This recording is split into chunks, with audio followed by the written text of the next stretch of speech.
Greetings, readers and friends. Harvey Michaels here.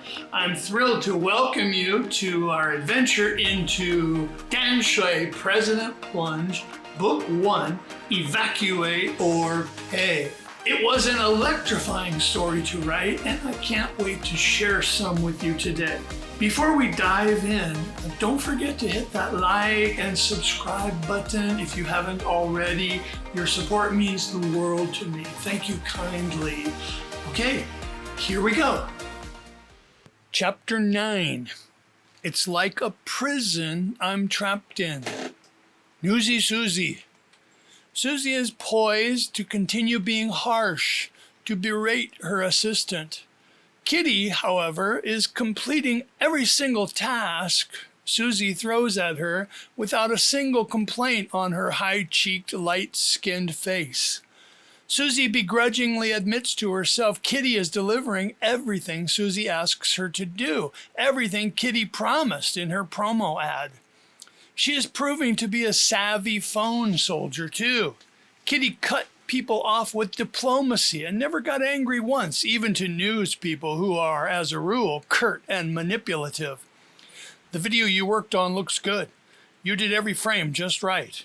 Thanks, boss. Now what? Kitty moves her neck from side to side and lifts her shoulders to loosen up. Now we wait for 15 minutes. We can't put this out too soon. We already look suspicious enough with the stories all coming from us. Whatever you say, boss. Susie paces and thinks about where they were at. The next breaking news story is ready. Am I ready? She knows before the day is out, they will intensely scrutinize her, Susie, on the news. They are going to hate me for this, Susie says, looking halfway in Kitty's direction. People hate and love for all sorts of reasons. Kitty shrugs, then smiles, flashing hidden dimples. Your voice, your hair, your clothes. Who knows who will hate you or why? Why should you care? Why do you care? I'm just, Susie sighs, doubting yourself? Kitty's eyebrows lift, concerned, not accusing. What if? You'll do great, boss. I know it. Kitty leans forward and says, if you live for their compliments, you'll die from their criticism. Susie contorts her face and looks at Kitty with one eye closed in skepticism. You didn't come up with that on your own. No, but it's true for us journalists. Dimples flash again. Kitty scoots her chair closer to where Susie is pacing in a circle. Boss, you are a stunning, brilliant, professional journalist. You are courageously bringing one of the biggest news stories ever into people's living rooms. Kitty shakes her head, appreciating what it means. Susie stops pacing and looks at Kitty but doesn't speak. When it's time and they look at you, just make sure you make a good first impression, boss. When Susie still says nothing, Kitty goes on. Let it show how you, too, are amazed at this story. But you're just bringing the news, not making it. Smile a couple times, but not the whole time. Kitty has her palms outward, and then she points at Susie. You're gonna nail it. I'm glad you think so, Susie says, looking down and sighs again. I think you're too hard on yourself. When Susie is still quiet, Kitty asks, what else is bothering you, boss? Nothing. Susie shakes her head in an upward motion. I'm going to the bathroom. For a minute in the bathroom, Susie reflects on how many changes she has made in the last month. That does nothing for her cramping mind, and she growls at her image in the mirror, but stops, thinking Kitty probably hears her. She realizes in this private time she has said no mean thing to Kitty in a while. Susie has to admit her new assistant is fairly amazing. I was lucky to find her. She also thinks maybe Kitty is right and Susie is too hard on herself. Maybe. When Susie comes out, her eyebrows are still tense, and she isn't making eye contact with Kitty, but she walks straight over to her. This is all wrong. I helped a crime be committed, Susie blurts out, surprising both of them. Kitty recovers quickly from the disclosure. She wipes her hands on her pants and then stands with her shoulders straightened and speaks with authority, like she's the boss rather than the assistant. We know what it means to report news, what it means to be journalists. It's a career of individual jobs we have to focus on and do our best at for each of those jobs. You broke no laws. Kitty looks intently at her. You broke no laws, Susie. Kitty softened and gave Susie's shoulder a pat squeeze. I think you are a good person. This is you feeling for the families whose fathers and husbands they murdered in that van. Susie and Kitty make eye contact. Susie's mouth moves, but no words come out. That man you call the voice, the chef, he's the really terrible guy here. But you didn't know there were going to be heinous crimes, boss. He set me up for more than this story. He's changed my life from here on out. I don't know if it's what I want. Susie gazes down at her desktop. Her face is hanging downward, expressionless. Susie, sit down, sit down. Kitty helps her sit. Will you do something for me right now? Just one thing, okay? Kitty's bold, sincere closeness would have annoyed Susie a day earlier, but now she quietly says, all right, and sits. Kitty opens the desk drawer where she knows Susie has individually wrapped granola bars. She grabs one without glancing in the drawer or at the snack, only looking at Susie's face. Kitty rips off the wrapper and breaks the crispy bar in two, handing one half to Susie and holding the other half up to Susie's face. I want you to take one bite with me. I want you to take one bite the way I do. Kitty says this, shaking the bar, waving it and smiling. Then she opens her mouth and bites off 20 times an average Susie bite, half of the piece in her hand. She speaks as she chomps. Look at my teeth. Come. Now you, Susie, take a big bite. Kitty moves the granola bar with Susie's hand toward Susie's mouth to show Susie to open her own mouth, exposing the half-chewed cookie on Kitty's tongue. Susie hesitates, but then opens her mouth and Kitty nudges the granola bar so Susie will bite a quarter size of what Kitty just bit. For Susie, a world record bite. Okay, now chomp down and start your teeth. Count. She sounds like a young mother speaking to her daughter. Just one bite, Susie. Susie does it. Bites off the biggest bite of granola bar she's ever undertaken and looks at Kitty with gigantic eyes like, now what? Susie, chew with your mouth open. Just this one bite, girl. Kitty resumes chewing and making biting sounds out loud. Susie's mouth reacts to the new big bite. She's holding it in her mouth. Relax your tongue. Relax your mouth. Look, it's yummy. Count. Susie finally does what Kitty wants, and after 4 open-mouthed chomps, her cheeks curl upward in a big grin, and they both begin laughing loudly. This is so gross, but it's amazing. I can do it. I can eat like you don't care. Like I don't care. This astonishes Susie. Crumbs are falling from their mouths. They are laughing and chomping, not really eating. Like a slob, Kitty guffaws. Like a pig, Susie yells out and pumps her fist. Kitty finishes her bite, opens one of the small bottles of water on the floor by a desk, and hands another one over to Susie. You know, I really like how you eat carefully and precisely, Susie, but sometimes... Kitty's eyebrows squish together and down. It's like a prison I'm trapped in. Susie looks at 2 more hunks of granola bar on the desk and grabs one. One more bite. Susie takes the same size bite as last time, and Kitty grabs the other piece, and they both chew vigorously together, this time with their mouths closed. The food's different, Susie tries to explain. It's the same, but it's totally, Kitty says, different. Susie smiles at what's happening and how they say what each other is thinking. You can eat however you want, Susie. Kitty nods and smiles, takes a deep breath. You can report news stories however you want.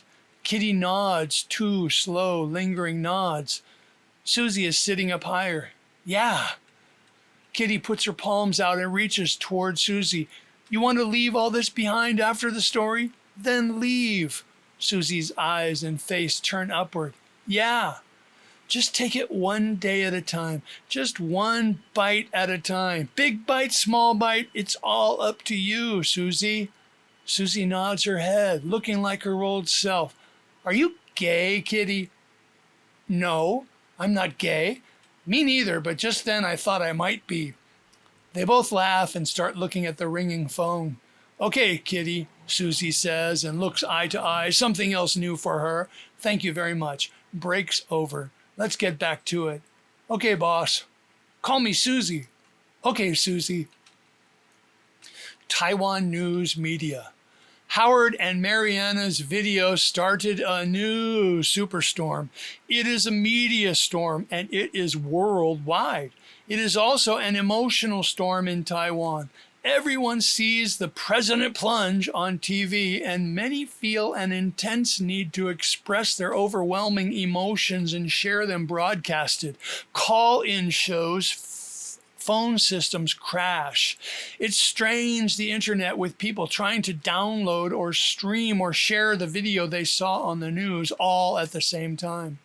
Shen Mei-pei, the Star News anchor, looks up next to the large TV camera and sees the station manager give her the thumbs up and a conjured sad face.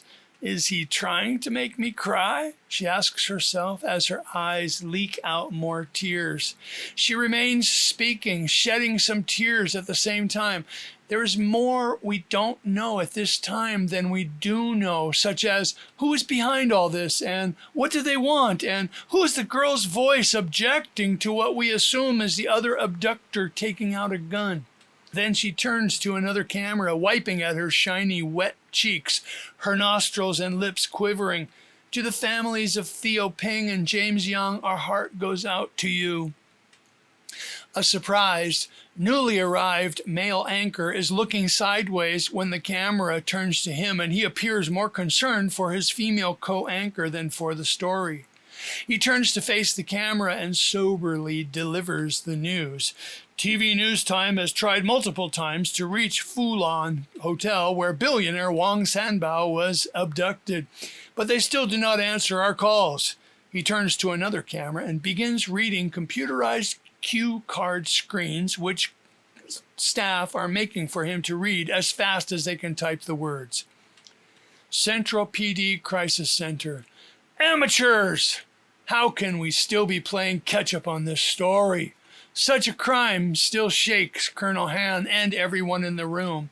The colonel's outburst takes some of the sting out of the newscast video they just re-witnessed for the 4th time.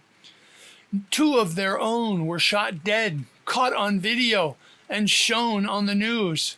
Some of the toughest police officers in Taipei are wiping their eyes after hearing again the phone conversation and seeing the rebroadcast video. Paul Hu. Officer Paul Hu makes his way in the BLPD Humvee slowly, exaggerating his efforts to drive around downed signs and debris on the road to downtown Danshui, saying nothing about the super typhoon raging around them and on top of them for the sake of the young couple. Thankfully, they are not hysterical, but still tremble in shock from their brush with catastrophe on the bridge. Conversation begins, mostly them thanking Paul and him deferring credit. I'm just glad I was there. They shared their worst minutes on Guandu Bridge, crying out to a god, any god, to save them and gushing about Paul coming just then.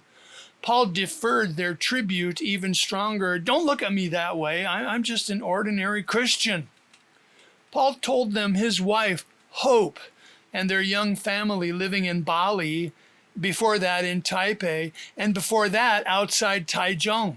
He said he was affected by traumatic events 8 years earlier, and it strengthened his marriage. You'll see, together you're going to be just fine.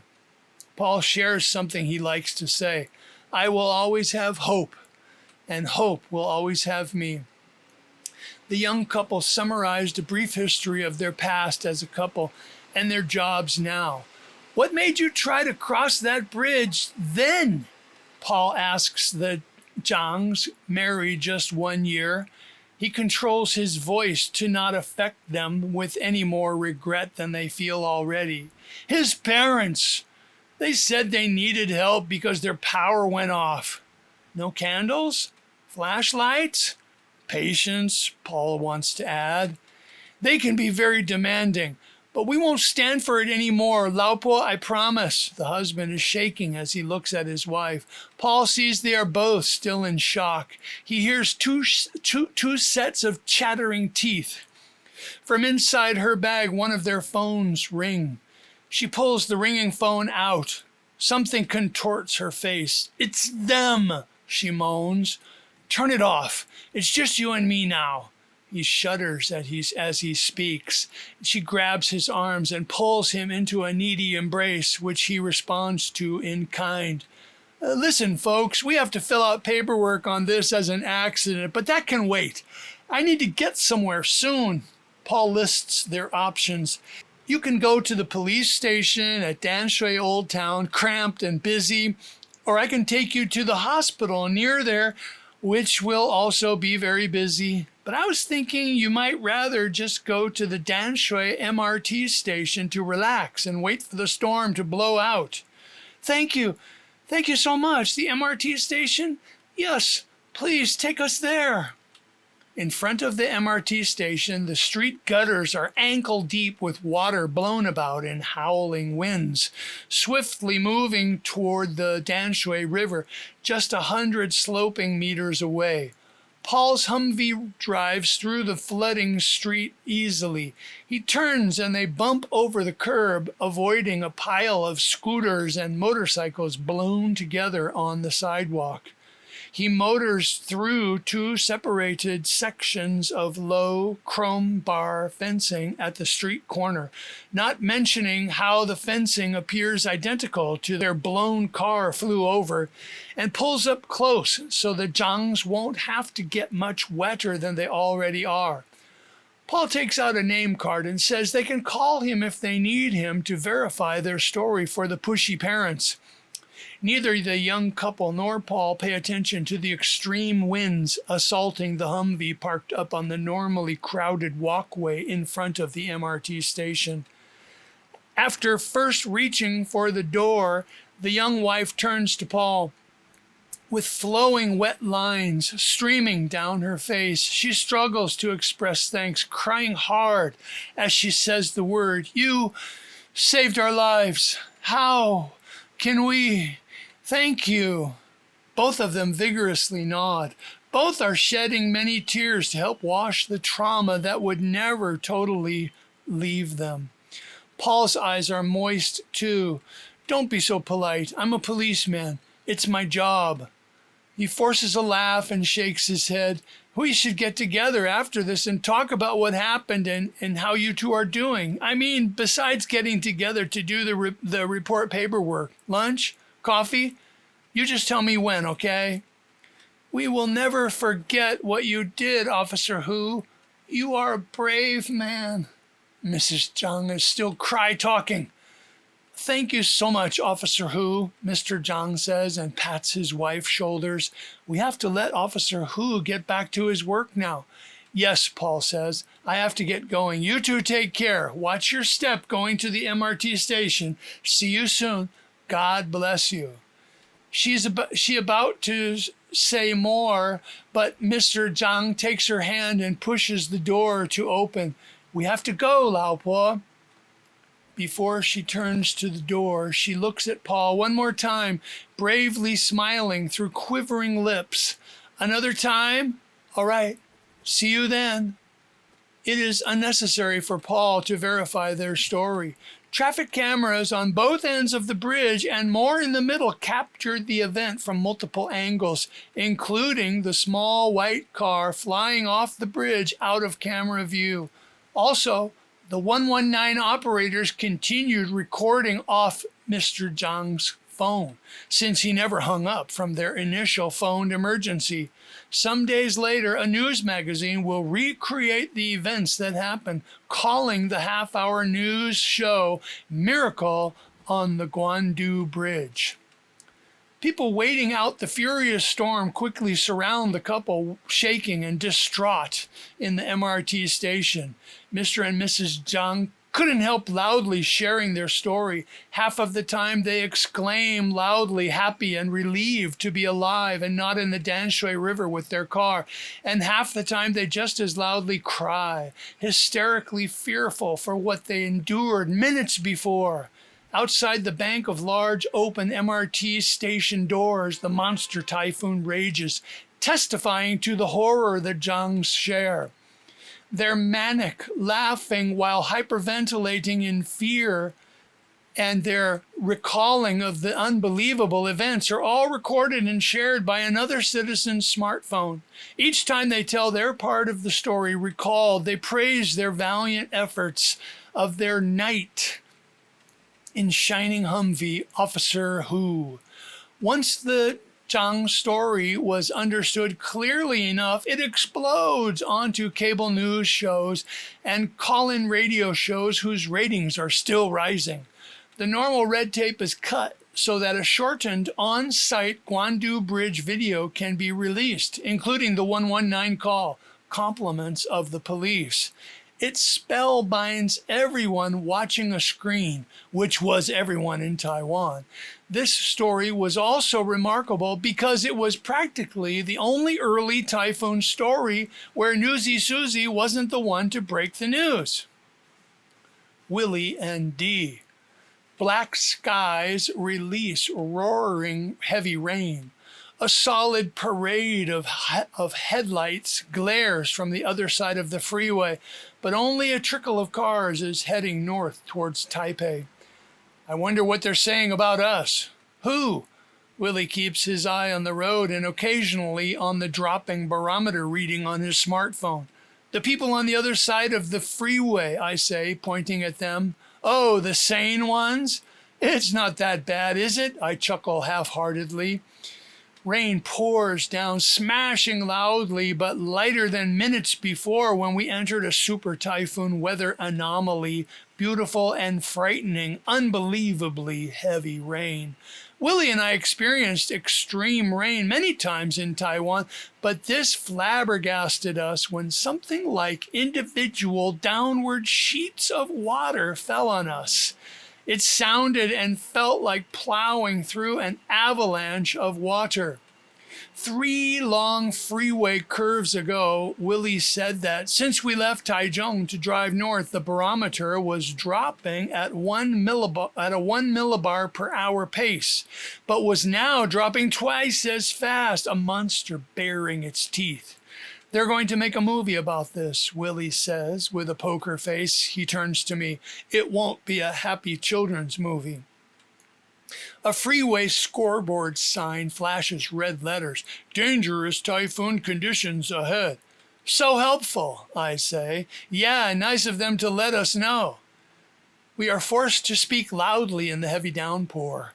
Afternoon as dark as night is not unusual in heavy Taiwan rain showers, but this feels way more extreme because of off and on pounding gale force winds, and we know we are heading into worse.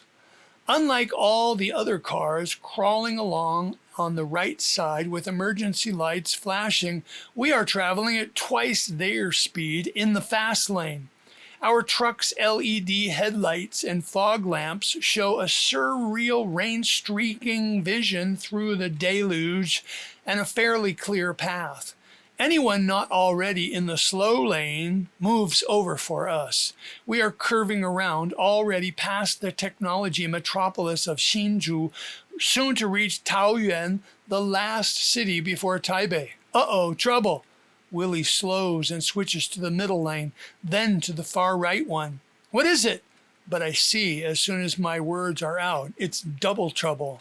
There is flooding on the freeway surface, but worse is a 3-car accident. Possibly, flooding runoff caused the crashed cars to slide into all 3 lanes. Already in each freeway lane, 2 or 3 cars are stopped and waiting, steam poofing from their exhaust. A flatbed tow truck crew is there with 3 highway patrol cars, and no one is hurrying. Glass and car parts were strewn around in the heavy rain. Highway patrolmen in ponchos have LED flashing triangle markers up across the road and are out blowing whistles, waving oncoming slight traffic to stop. They want to take their time and do the cleanup methodically. Willie glances at his watch and jerks the wheel, swerving over to take the sky lane on-ramp on the far right. We'll be fine. We're sandbagged and heavy. I wonder who he wants to convince, himself or me. When highway patrolmen see Willie go for the far right sky lane, normally for overflow traffic in rush hour, 2 of them sprint over to block it off from any other cars whose drivers are as risk tolerant or sanity challenged. I would rather drive on the road below, but I sense no particular alarm along with my adrenaline rush. We might get pounded by some high winds up here. Willie sounds apologetic. Are they low winds before we get there? I laugh nervously, watching below as my viewpoint ascends. Heavy southbound traffic contrasts with the empty northbound lanes. High winds are speedier winds. Willie takes a breath, as he does when he's about to step deeper into a lecture. But altitude matters. If you measure wind strength, it gets measurably stronger, faster every 10 meters higher you go. Mountaintops have winds as fast as tornadoes. The pickup interior feels cooler to me. I estimate we are at least 50 meters up in my observations to myself.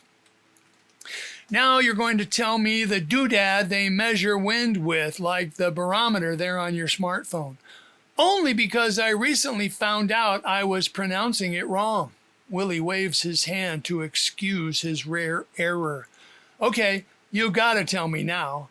I was saying anemometer, but that was wrong, Willie says, slowing down. 100 meters ahead begins a big flooded dip in the sky lane. What? Anemometer? No, Willie laughs and his tense shoulders lower some. Like Nemo, finding Nemo. A Nemo anima? Really? D? Willie's laugh keeps us calm. There are 2 cars parked, idling, not sure what to do, and 2 others trying to inch their way through the shallower right side flooding. Willie points to them. They won't make it. Will we? Oh, please. This is just a puddle for us. Willie only slows to half speed, and the wave of water he sends over the side is impressive. I try to picture what that looked like from way down below. A waterfall. I wish my sons could have seen that, I say, nodding vigorously at the giant 2-car-length splash we made. Willie grins at the notion. So if it's not anemometer or clownfish nemometer, how do you say it? Willie flexes only half as many neck muscles now, but his knuckles are still white on the steering wheel. Come on, Willie, I want to know. Willie cracks a smile. Well, first you say the girl's name Anna. Yeah, then Mama. Hey, Anna, Mama. Then meter. The emphasis is on the first syllable of Mama, so it's anemometer. Catchy, huh? He emphasizes the pronunciation, and we say it a few more times. I'll never forget it now, I say. Then my hands reflexively go to the dashboard to brace myself. Something tells me I won't ever forget this either. We are another 10 meters higher in the air on account of the freeway dipping lower below. When we went through the flooded section, the rain lessened into nothing. Now, cloud color, shape, and speed all change, shifting and intensifying before our bugged-out eyes, which stare to the left. It is as if the heavy downpour ceasing caused a giant vacuum and sucked typhoon winds onto us. From our left, a frightening force approaches and starts filling the kilometer-wide valley we are not yet halfway across. It looks like the biggest candle in the universe has just been extinguished, sending whitish smoke hundreds of meters wide, shooting over straight toward us. I can't tell if the white is mist or spray or a low cloud, but it is moving fast and it is scary looking. Which way do you hug, the right or the left, Willie? Compared to what is about to strike us, the right side fence wall does not look at all protective. We'll stay on the left, speed down in the lower gear. He turns on his emergency flashers for the first time this afternoon. I resist the urge to count down 3, 2, 1 as the edge closes in. So far, so good, brother, I say instead, and then the strongest gust of wind I felt in my life slams into us and pushes us sideways. The sandbagged rear end of the pickup truck is lighter than the front, and it swerves to the right. I got this. Willie is ready. He trumps on the gas and turns the wheel to the right. The wheels spin out before regaining traction, allowing the car to drift into a straightened direction. Willie eases off the accelerator some and resumes the trek along the elevated freeway left lane. Yes, you're the man, Willie, I cheer, feeling the adrenaline and fear too, especially seeing how nervous Willie looks.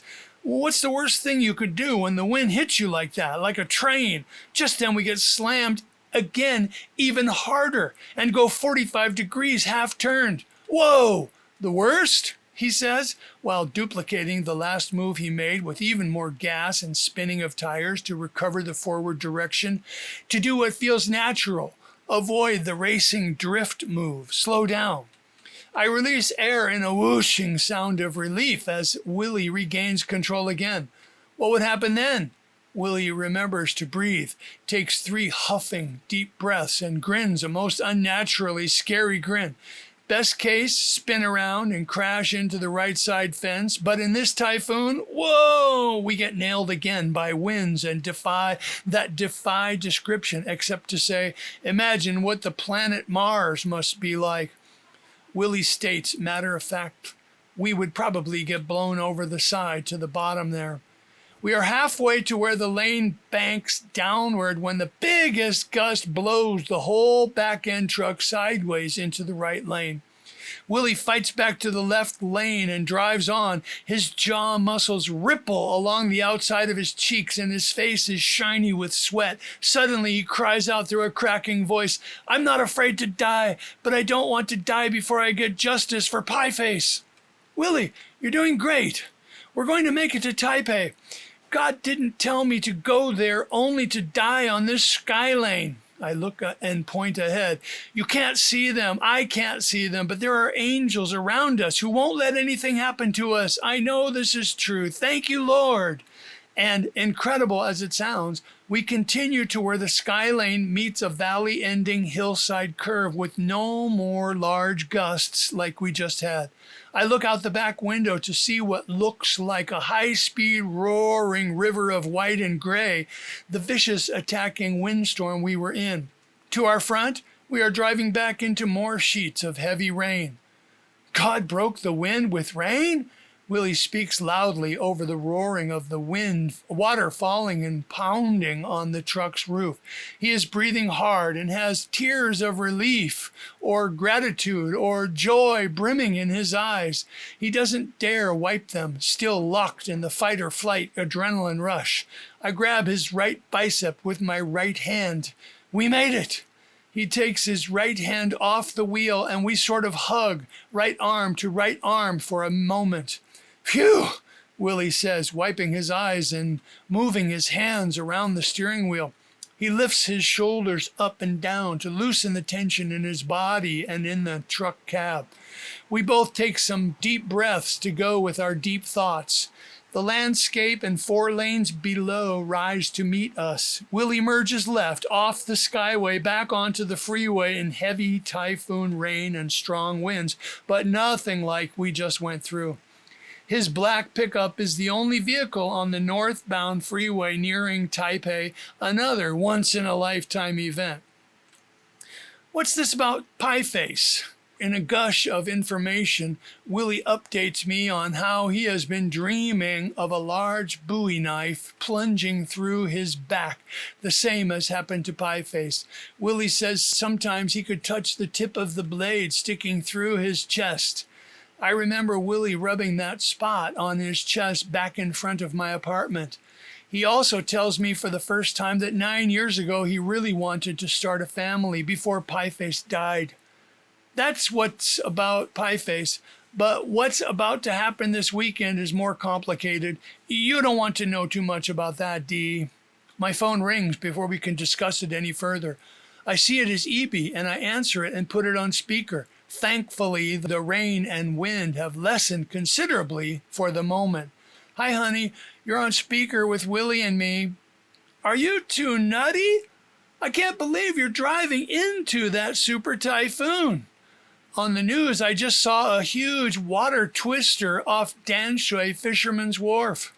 Hey, EB, no twisters here, Willie calls out and chuckles to me with a backward head twist look I have to agree with that says, if she only knew what we just went through.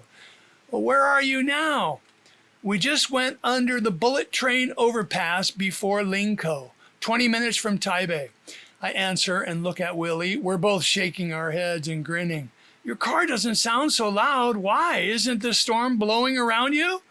It comes and goes. Right now it's not so bad at all, I say, and look sternly at Willie, who appears ready to laugh out loud. You'll call me when you get to Taipei, right? She doesn't ask me if I heard any news. She knows I'm on an assignment and will fast from food and all media until I'm finished. You know I will, sweetheart. I love you. I love you too, Dee. See you later, Willie. She sounds relieved that we're all right. Bye, Evie. Talk to you later, Willie says the last words. I hang up just as the typhoon reasserts itself, blowing as hard as ever. That's it for today. Thanks for listening. I hope you enjoyed the reading this time. Please leave a comment if you did. What did you think? Remember, sharing is caring, so please do tell a friend who would like to join us here. If you are enjoying the journey, I'd be so grateful if you would be a supporter and pick up a copy of Danshui President Plunge on Amazon and leave a review. Until next time, take care. I look forward to seeing you here again. See you then.